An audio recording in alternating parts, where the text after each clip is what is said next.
మీకు కళ్ళు తరచుగా ఎర్రబడుతున్నాయా? కంజక్టివైటిస్ ఉందని అపోహపడుతున్నారా? Hi, myself doctor Vidyasagar. ఈ వీడియోలో మనం కంజక్టివైటిస్ యొక్క కారణాలు, లక్షణాలు మరియు ఆయుర్వేదిక్ పద్ధతిలో చికిత్స తెలుసుకుందాం. కంజక్టివైటిస్ అంటే పింక్ ఐ. దీన్ని తెలుగులో కళ్ళకలక అని అంటారు. కళ్ళకలక అనేది కంటి లోపల తెల్లటి భాగం మీద వచ్చే ఒక ఇన్ఫెక్షన్. వైరల్, బ్యాక్టీరియల్, పారాసైట్ మరియు ఎడ్నో వైరస్ లాంటి ఇన్ఫెక్షన్స్ వల్ల కళ్ళకలకలు రావడం జరుగుతుంది. కంజక్టివైటిస్ అనేది ఒకటి లేదా రెండు కళ్ళల్లోనూ రావచ్చు.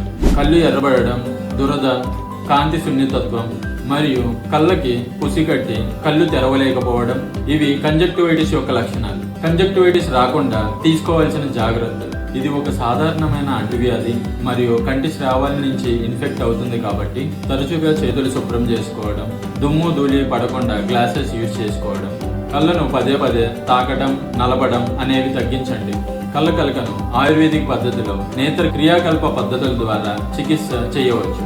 కళ్ళకలకి ఆయుర్వేదిక్ పద్ధతిలో చికిత్స పొందాలనుకుంటున్నారా? సంప్రదించండి షణ్ముగ ఆయుర్, విజయవాడ.